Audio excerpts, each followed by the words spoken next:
where the mind is without fear and the head is held high, where knowledge is free.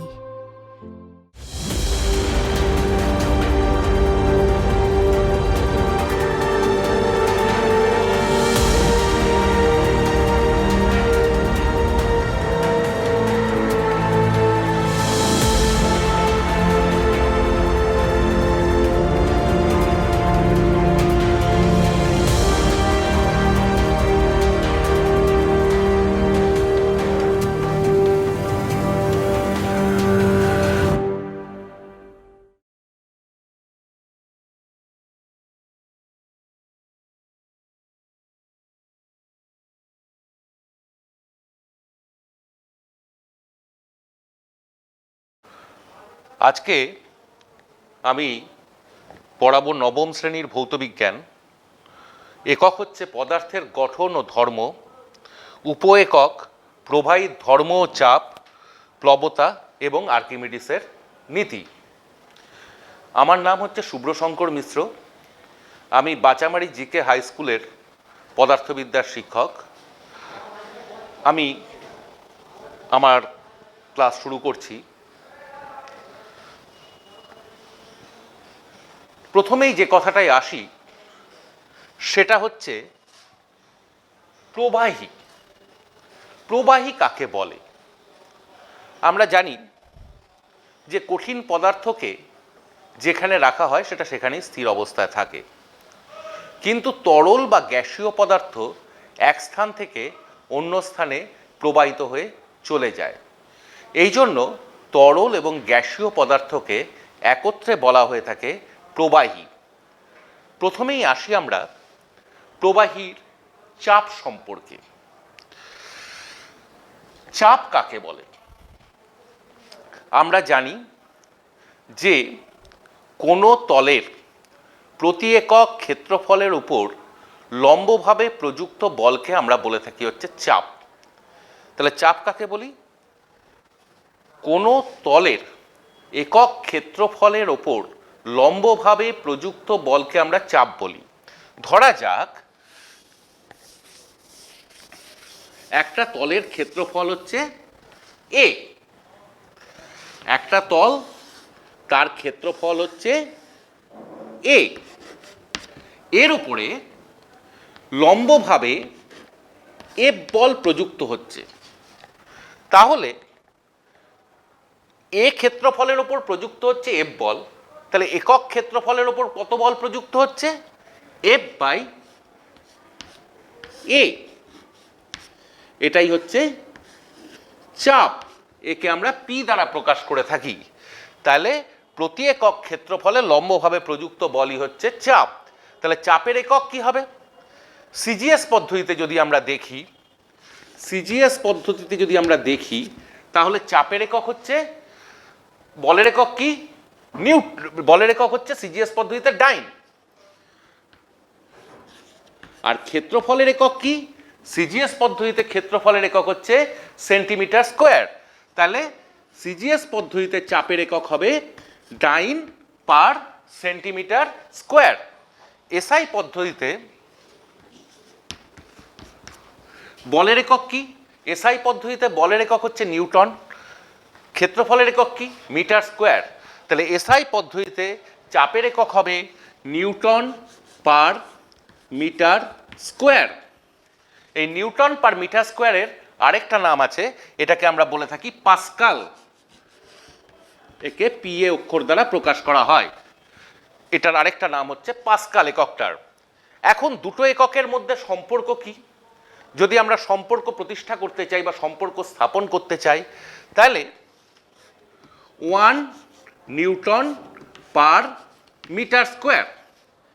1 newton সমান কত? 1 newton সমান হচ্ছে 10⁵ ডাইন। আর 1 metre square মানে হচ্ছে 10⁴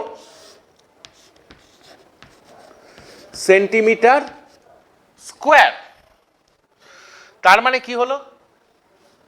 1 newton per metre square মানে এখানে 10⁴ আছে, এখানে 10⁵ আছে, এখানকার, তাহলে এটা হয়ে যাবে 10 ডাইন পার সেন্টিমিটার স্কোয়ার।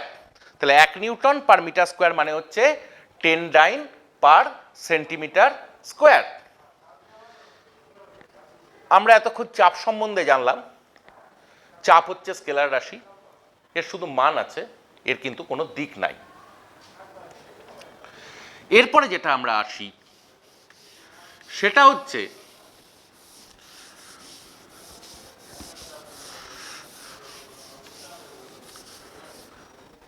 এই সমীকরণটা থেকে আমরা দেখতে পাচ্ছি F equal to P into A। এবার আমরা আসি ঘাতের প্রসঙ্গে। কোনো তলের ওপরে লম্বভাবে প্রযুক্ত বলকে বলা হয়ে থাকে ঘাত। কোনো তলের ওপরে লম্বভাবে প্রযুক্ত বলকে বলা হয়ে থাকে ঘাত।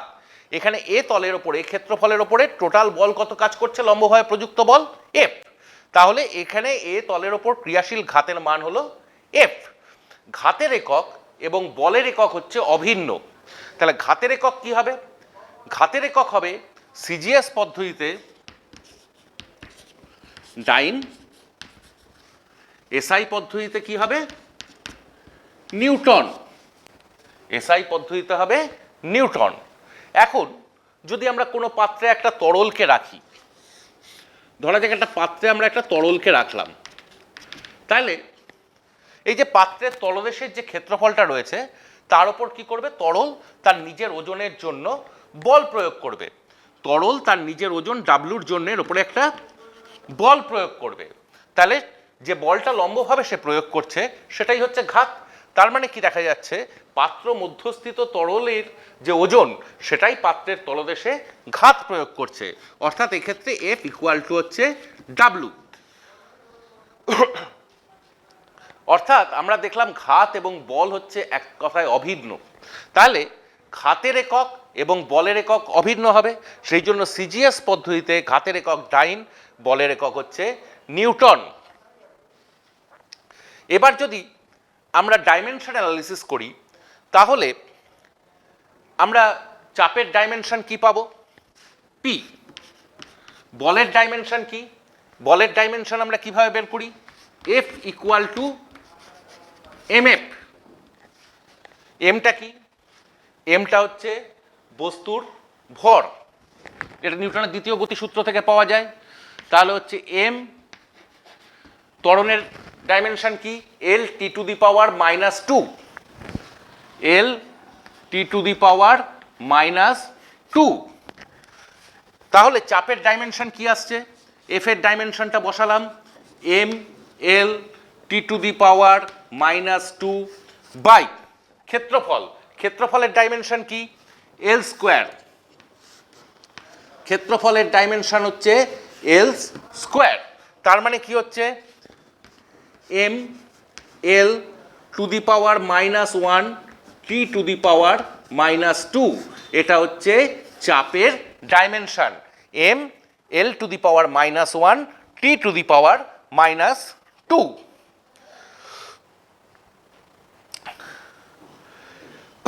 এরপরে আর ঘাতের ডাইমেনশন কি হবে? ঘাতের ডাইমেনশন আর বলের ডাইমেনশন অভিন্ন। M L T to the power -2। তাহলে আমরা এত ঘাত কিন্তু যেহেতু বল আর ঘাত অভিন্ন, এর কিন্তু মানও আছে, দিকও আছে। সেই জন্য ঘাত কিন্তু ভেক্টর রাশি।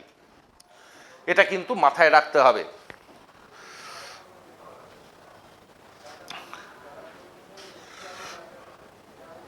এরপরে যে বিষয়টায় আমি আসছি সেটা হচ্ছে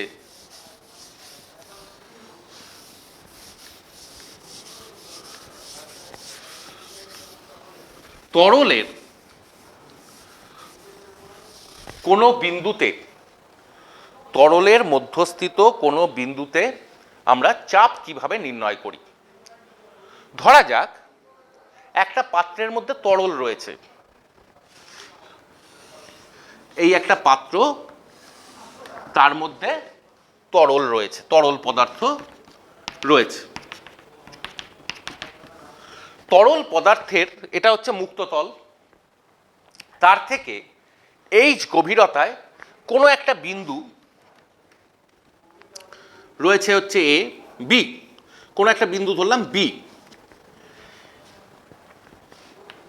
এই বি বিন্দুতে তরলের চাপ আমাদেরকে নির্ণয় করতে হবে। তাহলে এই বি বিন্দুতে তরলের চাপ নির্ণয় করতে গেলে আমাদেরকে কি করতে হবে? আমরা দেখতে পাচ্ছি যে বি বিন্দুটা তরলের মুক্ত তল, যেটা অর্থাৎ তরলের একেবারে যেটা ওপরের অনুভূমিক তল যেটা, সেটা থেকে এইচ গভীরতায় রয়েছে। এইখানটায় আমার তরলের চাপটা নির্ণয় করতে হবে।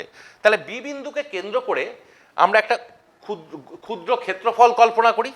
ধরি সেই ক্ষেত্রফলটার মান হচ্ছে এ। বি বিন্দুকে কেন্দ্র করে যেটা ক্ষুদ্র ক্ষেত্রফল কল্পনা করলাম তার মান হচ্ছে এ। তাহলে এখানে একটা আমরা যদি কাল্পনিক চোঙ কল্পনা করি, তাহলে সেই চোঙের আয়তন কি হবে? চোঙের আয়তনের ফর্মুলা কি? চোঙের আয়তনের ফর্মুলা হচ্ছে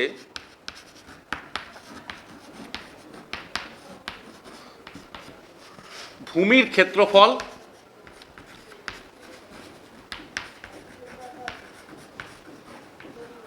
ইন্টু উচ্চতা। তাহলে এখানে যে চোঙটা আমি কল্পনা করছি তার ভূমির ক্ষেত্রফল হচ্ছে এ, উচ্চতা হচ্ছে এইচ। এই যে তরলটা নিয়েছি, তরলটার যদি আমরা ধরি ঘনত্ব ডি, যে তরলটা নিয়েছি তরলের ঘনত্ব ধরলাম ডি, তাহলে এই যে চোঙটা তার মধ্যে যে পরিমাণ তরল রয়েছে তার আয়তন হচ্ছে চোঙের আয়তনের সমান, অর্থাৎ এইচ। তরলের ঘনত্ব হচ্ছে ডি। তাহলে এই যে তরলটা রয়েছে চোঙের মধ্যে, তাহলে চোঙের মধ্যস্থিত তরলের ভর কত হবে? চোঙের মধ্যস্থিত তরলের ভর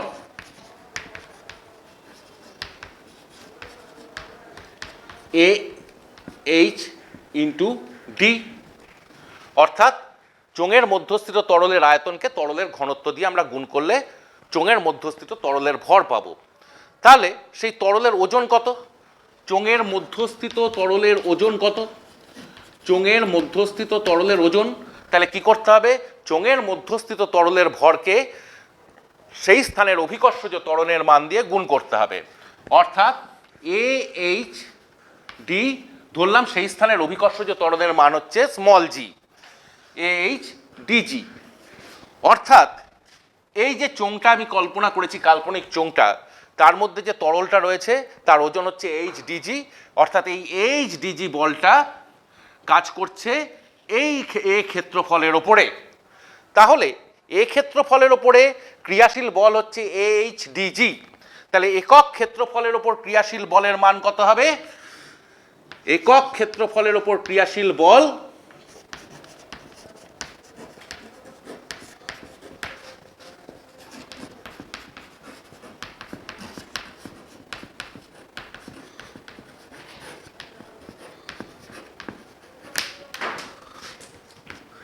এইচ ডিজি বাই এ সমান এইচ ডিজি।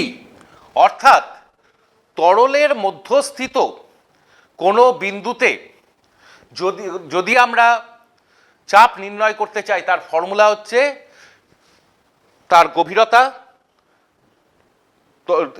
ঘনত্ব, তরলের ঘনত্ব এবং সেই স্থানের অভিকর্ষজ ত্বরণ, এই তিনটে মান যদি আমরা গুণ করি তাহলে তরলের কোনো বিন্দুতে আমরা চাপের মান নির্ণয় করতে পারি।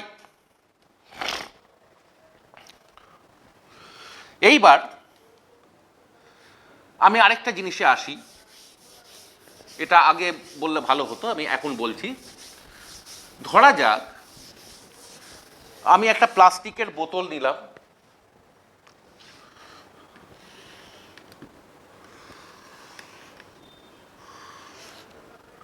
প্লাস্টিকের বোতলের মধ্যে একটা অনুভূমিক রেখা কল্পনা করলাম, এর ভিতরে তরল রয়েছে।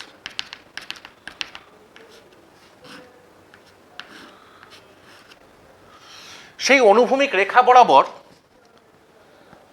আমি কটা ছিদ্র করে দিলাম।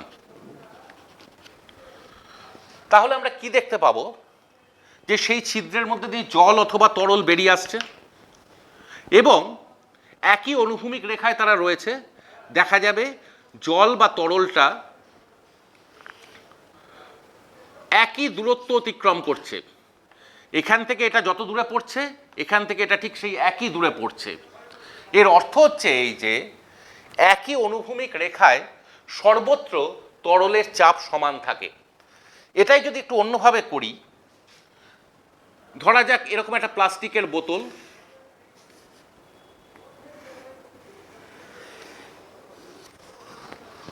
তার উপরে তার মধ্যে আমি তরল ভরলাম,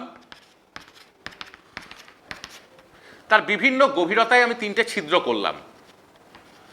তাহলে আমাদের বাস্তব অভিজ্ঞতায় আমরা কি দেখি, যে এই ছিদ্র থেকে জল বা তরল সবচেয়ে কাছে পড়ছে, এই ছিদ্র থেকে একটু দূরে পড়ছে, এই ছিদ্র থেকে সবচেয়ে বেশি দূরে পড়ছে। তাহলে এটার থেকে আমরা কি সিদ্ধান্তে আসতে পারি, যে তরলের যত গভীরে যাওয়া যাবে তত তরল পদার্থ তত বেশি চাপ প্রয়োগ করে। আর এখান থেকে এলাম একই অনুভূমিক তলের সর্বত্র তরলের চাপ হচ্ছে সমান। আরেকটা জিনিস আমি কল্পনা করি, ধরা যাক একটা পাত্রের মধ্যে জল আছে, তার মধ্যে আমি একটা প্লাস্টিকের বলকে ডুবাচ্ছি। ধরা যাক প্লাস্টিকের বলকে ডুবাচ্ছি, তাহলে আমি এদিক দিয়ে চাপ প্রয়োগ করছি, চাপ প্রয়োগ করে তাকে ডুবাচ্ছি। আমরা কি দেখতে পাই, যে মুহূর্তে আমি চাপটা সরিয়ে নেব, বলটা আবার পুনরায় ভেসে উঠবে। এর অর্থ হচ্ছে যে বলের ওপর আমি যেমন চাপ প্রয়োগ করে তাকে তরলের ভিতর প্রবেশ করাচ্ছি, তরলও তেমনি বলের ওপর একটা ঊর্ধ্বমুখী চাপ দিচ্ছে। আরেকটা সিচুয়েশন কল্পনা করি, একটা লোক যাচ্ছে, তার মাথায় একটা জল ভর্তি বালতি আমি চাপিয়ে দিলাম।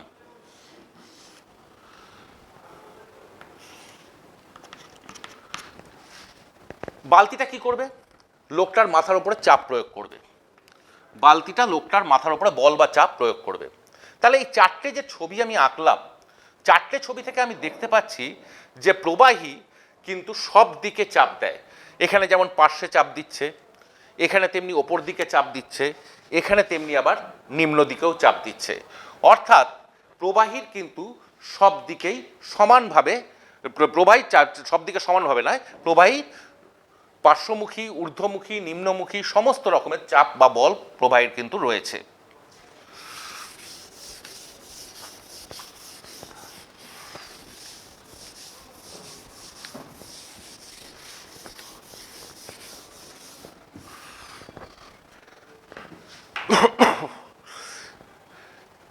এবার একই অনুভূমিক রেখার সর্বত্র যে প্রবাহী চাপ দেয়, এটা আমরা একটা ধর্মের সাহায্যে দেখাতে পারি, সেটা হচ্ছে তরলের বা জলের সমোচ্চশীলতা ধর্ম। আমরা যদি এরকম বিভিন্ন আকারের পাত্র নিই,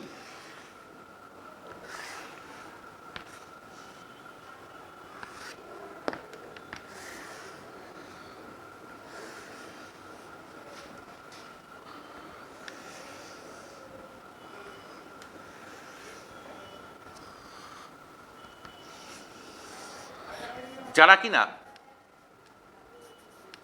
একটা নলের মাধ্যমে ইন্টারকানেক্টেড, এবং যে কোনো একটা পাত্রের মধ্যে যদি জল ঢালি, তাহলে আমরা দেখব সব পাত্রেই জলের তল কিন্তু একই উচ্চতায় থাকে। এটা হচ্ছে তরলের বা জলের সমোচ্চশীলতা ধর্ম। এর কারণ কি? তার কারণ হচ্ছে আমি বলেছি একই অনুভূমিক রেখার সর্বত্র তরলের চাপ বা জলের চাপ সমান থাকে। তাহলে এটা যদি এ বিন্দু ধরি, এটা যদি বি বিন্দু ধরি, এটা যদি সি বিন্দু ধরি, তাহলে প্রত্যেকটার ক্ষেত্রে যদি এই উচ্চতাটা এই যদি সমান হয়, তাহলেই কেবলমাত্র এই তিনটে বিন্দুতে চাপের মান সমান থাকবে। কোনোটার যদি এইচ বেশি হয়ে যায় তাহলে কিন্তু চাপের মান সমান থাকবে না। কিন্তু আমরা দেখতে পাচ্ছি তিনটে পাত্রে কিন্তু তরলের পরিমাণটা কিন্তু ভিন্ন ভিন্ন, কিন্তু তরলের পরিমাণের ওপর চাপের পরিমাণটা নির্ভর করে না, নির্ভর করে কেবলমাত্র তরলের উচ্চতার ওপরে। তাহলে এ বি সি এই যে তিনটে বিন্দু সবগুলোই একই অনুভূমিক রেখায় আছে এবং সবগুলোর থেকেই তরলের মুক্ততলের উচ্চতা হচ্ছে এইচ। তাহলে তিনটেতেই একই রকম চাপ পড়ছে, কেননা তরলের ঘনত্বটা ওই ক্ষেত্রে অপরিবর্তনশীল এবং যে স্থানে পরীক্ষা করা হচ্ছে সেই স্থানের অভিকর্ষজ ত্বরণ নির্দিষ্ট। সেই জন্য এইচ ডি জি প্রত্যেকটার ক্ষেত্রেই চাপের মান হচ্ছে এক্ষেত্রে এইচ ডি জি। এই সমোচ্চশীলতা ধর্মকে কাজে লাগিয়ে শহরাঞ্চলের উঁচু ট্যাঙ্ক থেকে বিভিন্ন জায়গায় শহরে জল সরবরাহ করা হয়। তরলের চাপ যে তরলের পরিমাণের উপর নির্ভর করে না, তরলের উচ্চতার উপর নির্ভর করে, সেটা আরেকটা পরীক্ষার সাহায্যে দেখানো যায়। একটা কাঠের বা মাটির জ্বালা যদি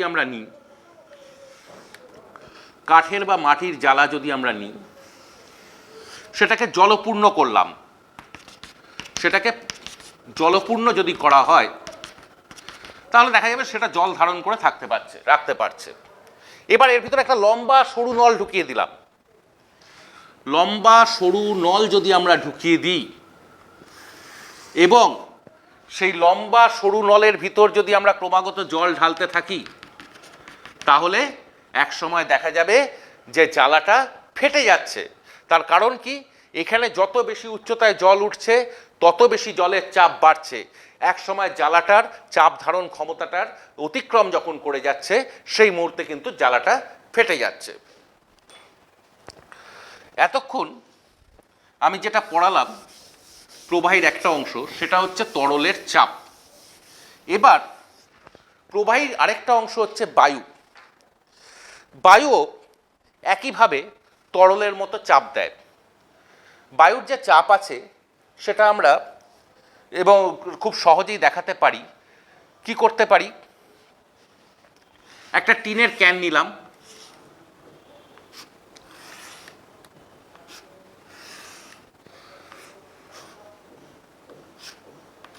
এটা ধরা যাক একটা টিনের ক্যান।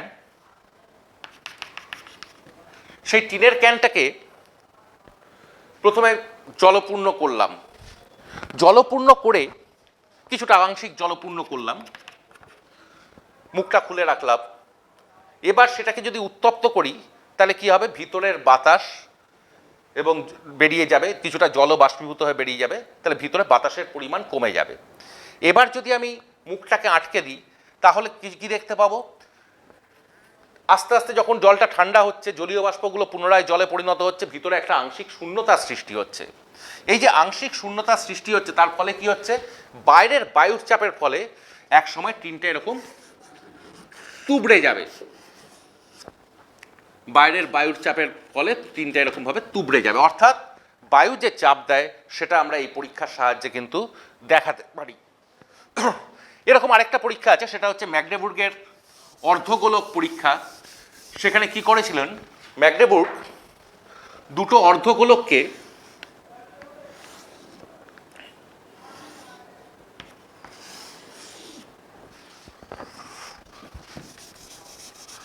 পরস্পরের সাথে মুখোমুখিভাবে আটকেছিলেন। এখানে একটা নল ছিল, তার সাথে একটা স্টপককও লাগানো ছিল। এবার বায়ুশূন্য পাম্প দিয়ে সেই দুটো অর্ধগোলককে লাগানোর পর ভিতরের বায়ুটাকে শূন্য করে দেওয়া হয়েছিল। বায়ুশূন্য পাম্প দিয়ে ভ্যাকুয়াম সৃষ্টি করা হয়েছিল। তার ফলে কি হয়েছিল, বাইরের বায়ুর প্রবল চাপে অর্ধগোলক দুটো মুখোমুখি আটকে গেছিল। এবার সেই অর্ধগোলক দুটোকে কিন্তু ঘোড়া দিয়ে টেনেও পরস্পর থেকে আলাদা করা যায়নি। তার কারণ হচ্ছে বাইরের বায়ুর চাপ এত প্রবল, সেই জন্য এই যে অর্ধগোলক দুটোকে পরস্পর থেকে আলাদা করে দেওয়া যায়নি। এটা হচ্ছে ম্যাগডেবুর্গের অর্ধগোলক পরীক্ষা। তাহলে আমরা জানি যে বায়ুর চাপ রয়েছে। এই দুটো পরীক্ষা থেকে আমরা জানতে পারলাম যে বায়ুর চাপ রয়েছে। তাহলে বায়ুর চাপ কোনো কিছু মাপতে গেলে প্রথমত হচ্ছে তার একটা প্রমাণ একক স্থির করে নিতে হয়। তাহলে সেই প্রমাণ এককটা কি? বায়ুমণ্ডলেরও তেমনি একটা প্রমাণ চাপ আমরা স্থির করে নিই। সেই চাপটা হচ্ছে সংজ্ঞাতে কি বলা হয়? প্রমাণ বায়ুমণ্ডলীয় চাপ বলতে আমরা যেটা বুঝি, 45 ডিগ্রি উত্তর বা দক্ষিণ অক্ষাংশে 0 ডিগ্রি সেন্টিগ্রেড উষ্ণতায়, 45 ডিগ্রি উত্তর বা দক্ষিণ অক্ষাংশে, উত্তর অথবা দক্ষিণ অক্ষাংশে 0 ডিগ্রি সেন্টিগ্রেড উষ্ণতায় 76 সেন্টিমিটার পারস্তম্ভ সমুদ্রপৃষ্ঠে যে চাপ প্রয়োগ করে তাকে আমরা বলে থাকি হচ্ছে বায়ুমণ্ডলের প্রমাণ চাপ। কি হলো? কেন 45 ডিগ্রি উত্তর বা দক্ষিণ অক্ষাংশ? 45 ডিগ্রি উত্তর বা দক্ষিণ অক্ষাংশের বলার একটাই কারণ হচ্ছে পৃথিবীর বিভিন্ন স্থানে অভিকর্ষজ ত্বরণের মান বিভিন্ন হয়। নিরক্ষরেখায় অভিকর্ষজ ত্বরণের মান সবচেয়ে কম, মেরুবিন্দুতে অভিকর্ষজ ত্বরণের মান সবচেয়ে বেশি। 45 ডিগ্রি অর্থাৎ 0 ডিগ্রি, একটা হচ্ছে নিরক্ষরেখা 0 ডিগ্রি, মেরুবিন্দু হচ্ছে 90 ডিগ্রি। 45 ডিগ্রি হচ্ছে এই দুটোর মাঝামাঝি। সেই জন্য 45 ডিগ্রি অক্ষাংশের যে অভিকর্ষজ ত্বরণ সেটাকে আমরা এটার গড় মান হিসেবে ধরে নিই। 0 ডিগ্রি সেন্টিগ্রেড কারণ নেওয়া হয়েছে কেন? তার কারণ হচ্ছে পারদের ঘনত্ব উষ্ণতার সাথে সাথে পরিবর্তিত হয়। 76 সেন্টিমিটার পারস্তম্ভের উচ্চতা। তাহলে আমরা কি বললাম? সমুদ্রপৃষ্ঠে 45 ডিগ্রি উত্তর বা দক্ষিণ অক্ষাংশে 0 ডিগ্রি সেন্টিগ্রেড উষ্ণতায় 76 সেন্টিমিটার পারস্তম্ভ যে চাপ প্রদান করে তাকে আমরা প্রমাণ বায়ুমণ্ডলীয় চাপ বলি। তাহলে এই প্রমাণ বায়ুমণ্ডলীয় চাপটার মান কত? চাপটার মান হচ্ছে 76 সেন্টিমিটার পারস্তম্ভের উচ্চতা। এইচ রো জি, ফর্মুলা হচ্ছে এইচ ডিজি, আমি তো রো লিখিনি, এইচ ডিজি। তাহলে ডি কত? 13.6 এবং জি 980.6। এই সমস্ত মিলে যদি আমরা ক্যালকুলেশন করি তাহলে আসে 1.013 into 10 to the power 5 newton per metre square, অথবা 1.013 into 10 to the power 5 newton মানে হচ্ছে 1 নিউটন মানে 10 to the power 5 dyne, into 10 to the power 5 by 10 to the power 4 dyne per centimetre square সমান হচ্ছে আসে 1.013 into 10 to the power 6 dyne per centimetre square. এটাকে আমরা প্রমাণ বায়ুমণ্ডলীয় চাপ বলে থাকি। এরপরে যেটাই আসি সেটা হচ্ছে সাইফন।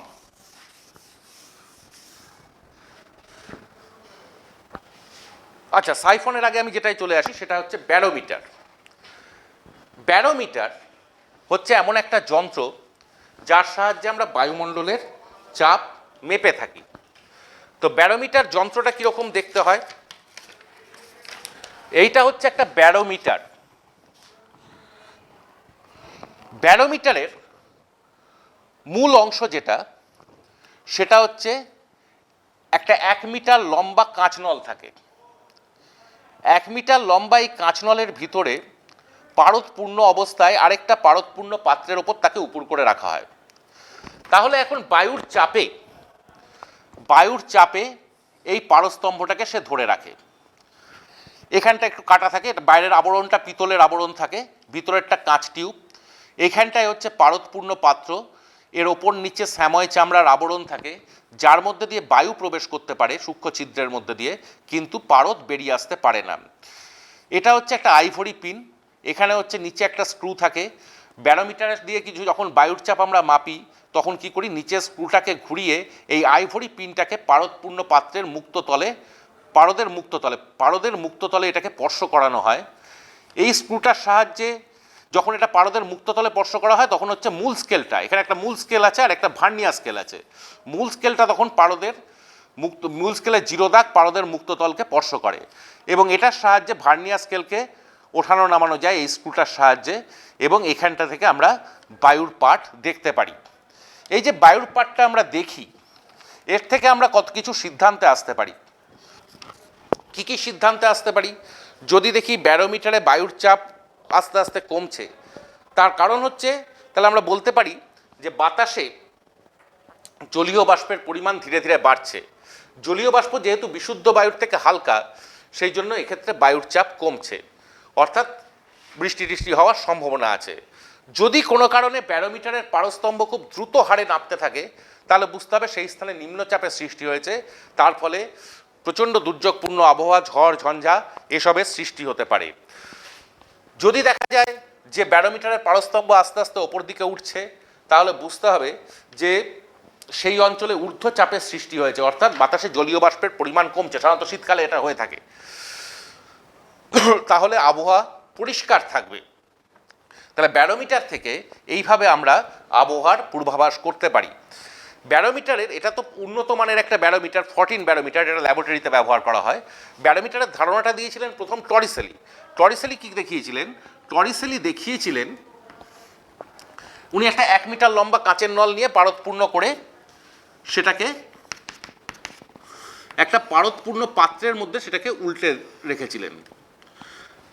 প্রথমত 1 মিটার লম্বা কাঁচ নলটাকে তিনি পারদ, এক মুখ বন্ধ 1 মিটার লম্বা কাঁচ নলকে তিনি পারদ দিয়ে পূর্ণ করেছিলেন। উল্টে যখন রাখলেন, দেখলেন যে পারদস্তম্ভ কিছুটা নেমে চলে আসছে। এই যে নেমে চলে আসছে, এর কারণ কি? এবং এখানে এসে স্থির হচ্ছে, তার কারণ হচ্ছে এই যে পারস্তম্ভটা এখানে যে চাপ দিচ্ছে, সেই চাপটা বায়ুর চাপ দ্বারা প্রতিমিত হচ্ছে। এটা এই যে অংশটা যেখানে শূন্যস্থান, এখানে খুব অল্প পরিমাণে পারদ বাষ্প থাকে, এটাকে বলা হয়ে থাকে টরিসেলির শূন্যস্থান। এবার যদি আমরা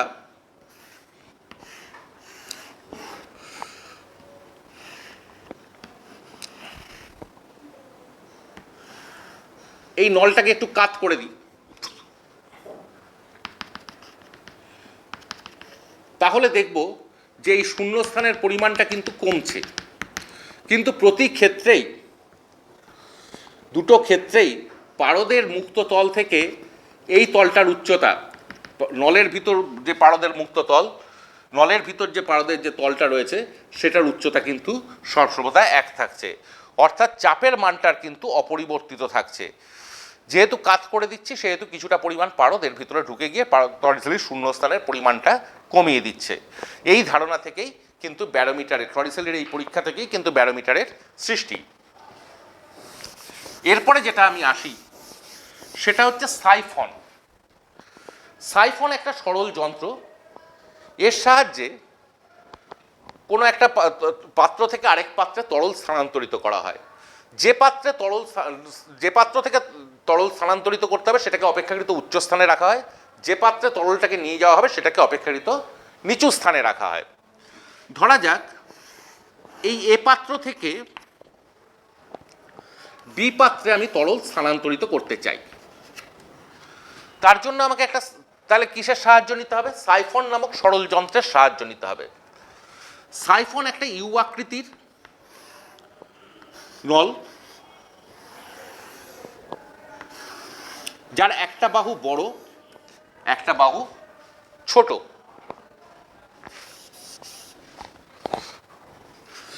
যে পাত্র থেকে তরল স্থানান্তরিত করব সেই পাত্রেতে ছোট মুখটা রাখতে হবে, আর যে পাত্রে তরল স্থানান্তরিত হবে সেই দিকটায় বড় নলটা রাখতে হবে।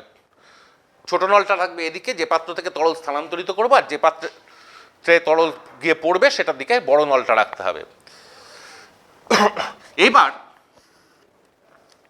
কি করব? প্রথমে নলটাকে, যে তরল স্থানান্তরিত করব, প্রথমে নলটাকে সেই তরল দ্বারা পরিপূর্ণ করে তারপরে সেটাকে 2 আঙুল দিয়ে আটকে সেটাকে উপুর করে দিতে হবে পাত্রের মধ্যে। তাহলে কি দেখতে পাবো? তাহলে আমরা দেখতে পাবো যে তরল পি থেকে কিউ, কিউ থেকে আর, আর থেকে এস এইভাবে প্রবাহিত হয়ে এ পাত্র থেকে বি পাত্রের মধ্যে প্রবেশ করছে। কতক্ষণ চলবে?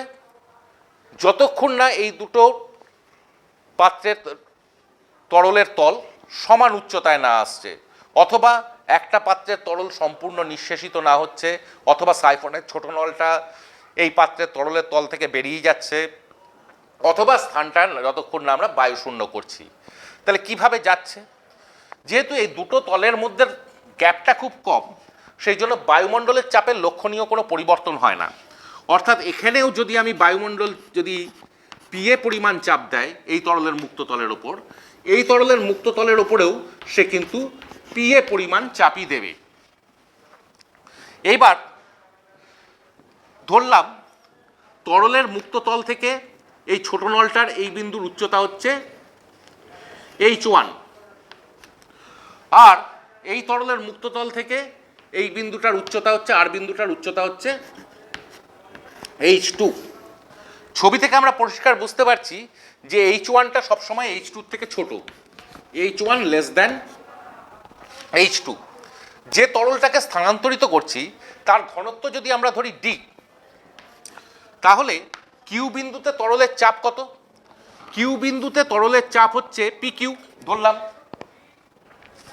কিউ বিন্দুতে তরলের চাপ হচ্ছে পি কিউ, সমান হচ্ছে কত? বায়ুমণ্ডলের চাপ কত? পিএ মাইনাস H1 উচ্চতার তরল স্তম্ভের চাপ। তাহলে H1 যে তরলটা স্থানান্তরিত করছি তার ঘনত্ব ধরছি ডি, তাহলে H1 DG.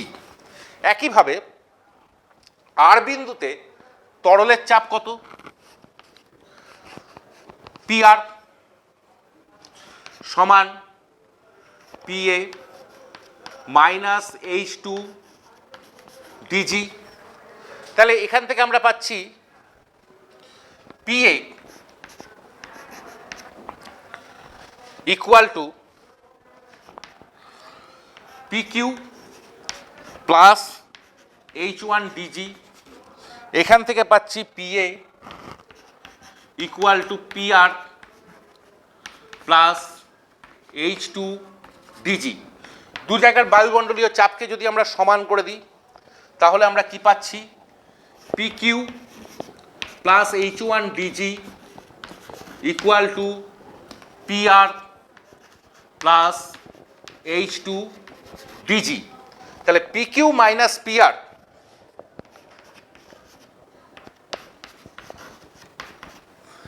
H2 minus H1 D G. যেহেতু H2 গ্রেটার দ্যান H1, যেহেতু H2 গ্রেটার দ্যান H1, তাহলে পি কিউ মাইনাস পিআর অর্থাৎ কিউ বিন্দুতে চাপ আর বিন্দুতে চাপ পের তুলনায় সবসময় বেশি হবে। তাহলে এটা একটা পজিটিভ কোয়ান্টিটি।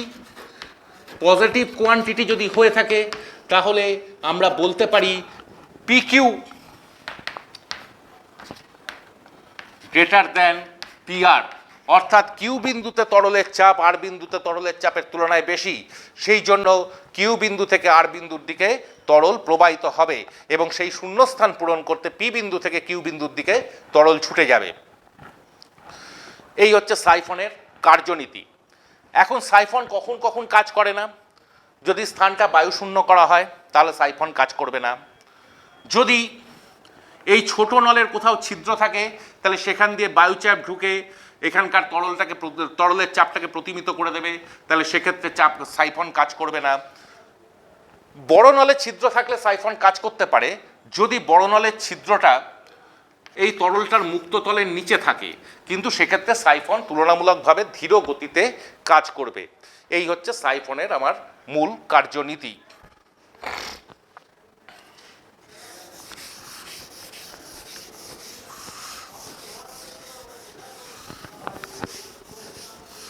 এরপরে যেটা আসি সেটা হচ্ছে আসছি আমি প্লবতাপ। প্লবতা কাকে বলে? কোনো বস্তুকে তরল বা গ্যাসীয় পদার্থের মধ্যে যদি আমরা নিমজ্জিত করি তাহলে সেই তরল বা গ্যাসীয় পদার্থ বস্তুর ওপর একটা ঊর্ধ্বমুখী বল প্রয়োগ করে।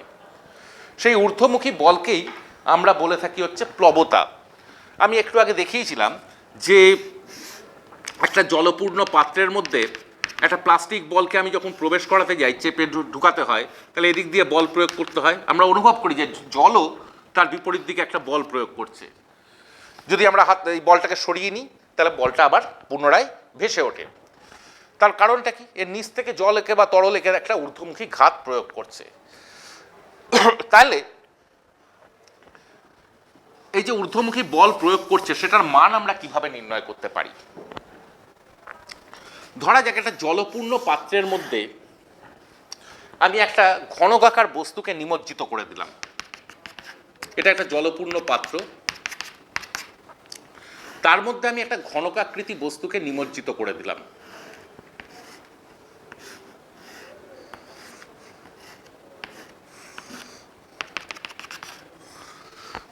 এটার তলগুলোর নাম দিই এ, বি, সি, ডি, ই, এফ, জি, এইচ। এটা হচ্ছে তরলটার মুক্ত তল।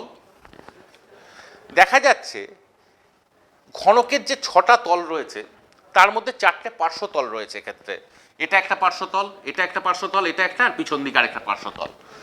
এই পার্শ্বতলগুলোতে সব জায়গাতেই বিপরীতমুখী ঘাত বল ক্রিয়া করার জন্য সেটা প্রশমিত হয়ে যাচ্ছে, কারণ এখানে একই অনুভূমিক তলে এদিক থেকে যে বলটা কাজ করছে এদিক থেকেও ঠিক সেই বলটা কাজ করছে।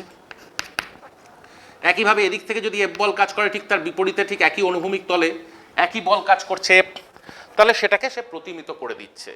কিন্তু একেবারে যেটা ছাদের তল আর একেবারে যেটা মাটির তল, সেই দুটো কিন্তু তরলের মধ্যে বিভিন্ন গভীরতায় রয়েছে। তরলের মুক্ত তল থেকে সে দুটো কিন্তু বিভিন্ন গভীরতায় রয়েছে। কিরকম? এবিসিডি তলটা তরলের মুক্ত তল থেকে রয়েছে H1 গভীরতায়। একইভাবে EFGH তলটা তরলের মুক্ত তল থেকে রয়েছে H2 গভীরতায়।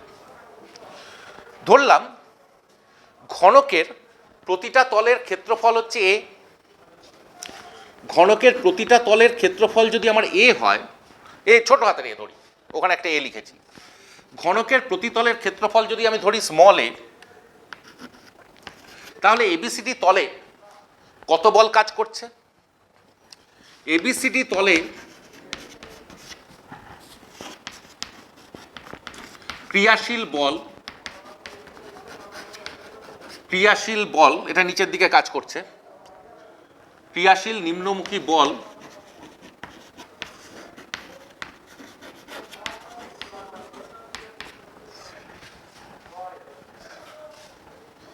এ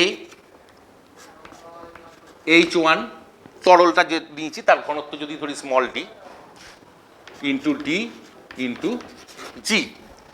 একইভাবে EFGH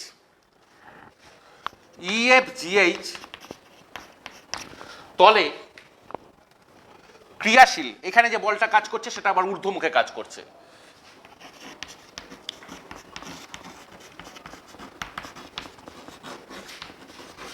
ঊর্ধ্বমুখী বল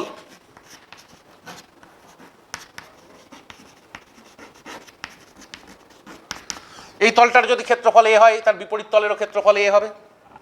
এ into H2 into d into g. তাহলে ঘনকের এই দুটো তলের ওপর ক্রিয়াশীল নেট বল, ঘনকের দুটো তলের ওপর ক্রিয়াশীল যে নেট বল, তাহলে কত কাজ করছে? নেট যে ফোর্সটা কত কাজ করছে? নেট যে ঊর্ধ্বমুখী ফোর্স কাজ করছে, আচ্ছা বাংলাতেই লিখি, লব্ধি ঊর্ধ্বমুখী বল। ঘনকের দুটো তলের উপর ক্রিয়াশীল লব্ধি ঊর্ধ্বমুখী বল কত কাজ করছে?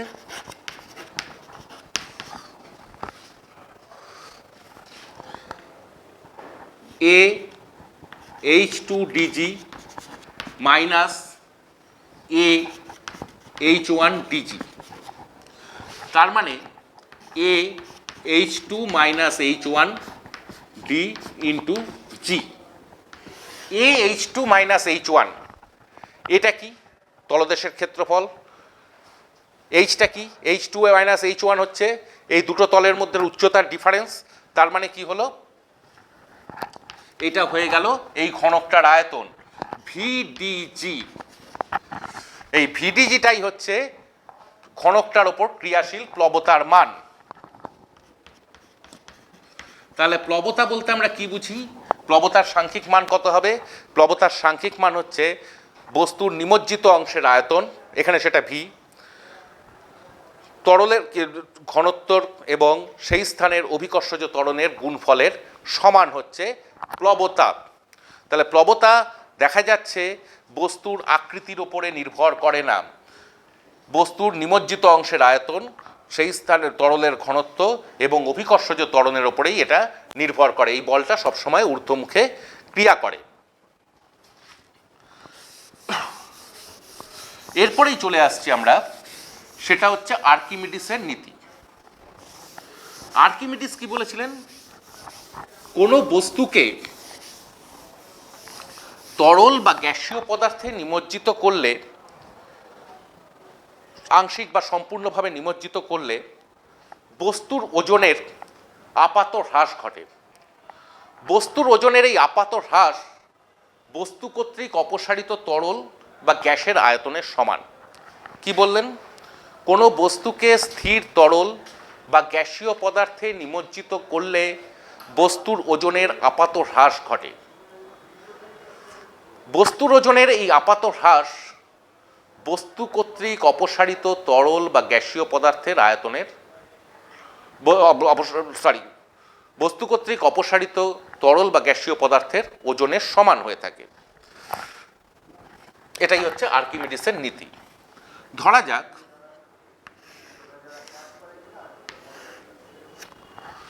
ভি আয়তনের বস্তুকে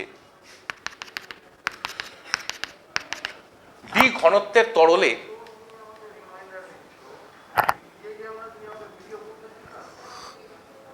আমি নিমজ্জিত করছি।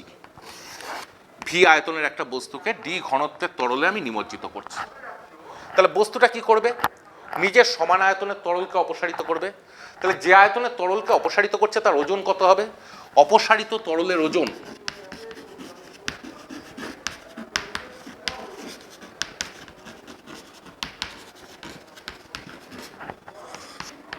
এটা হচ্ছে বস্তুর আয়তন ইকুয়াল টু অপসারিত তরলের আয়তন ইন্টু তরলের ঘনত্ব ডি ইন্টু জি। ধরলাম বস্তুটার নিজের ঘনত্ব ছিল রো, বস্তুর উপাদানের ঘনত্ব ছিল হচ্ছে রো। তাহলে বস্তুটার ওজন কত ছিল? ভি আয়তন বস্তুর ওজন ছিল ভি রো জি। তাহলে বস্তুর ওজনের আপাত হ্রাস কত হলো? বায়ুতে তাহলে বস্তুর ওজন ছিল ভি রো জি, অপসারিত তরলের ওজন হচ্ছে ভিডিজি। যখন আমি ওকে তরলে নিমজ্জিত করছি তাহলে বস্তুর ওজন হ্রাস কতটা হলো, বা বস্তুর আপাত ওজন কমে কত দাঁড়ালো? তাহলে বস্তু নিমজ্জিত অবস্থায় বস্তুর ওজন কত দাঁড়াবে? নিমজ্জিত অবস্থায়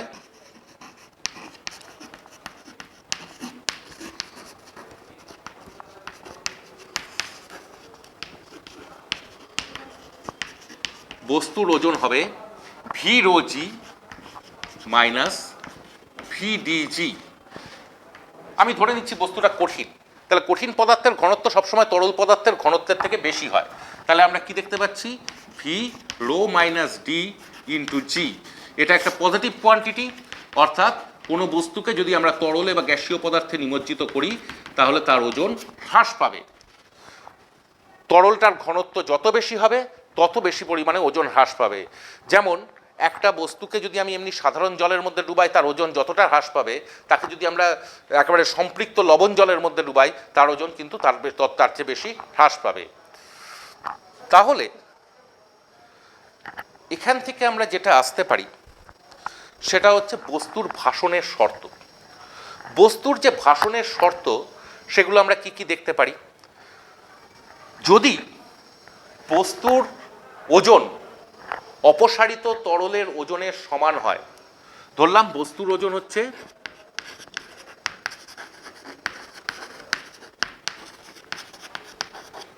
ডাব্লু, অপসারিত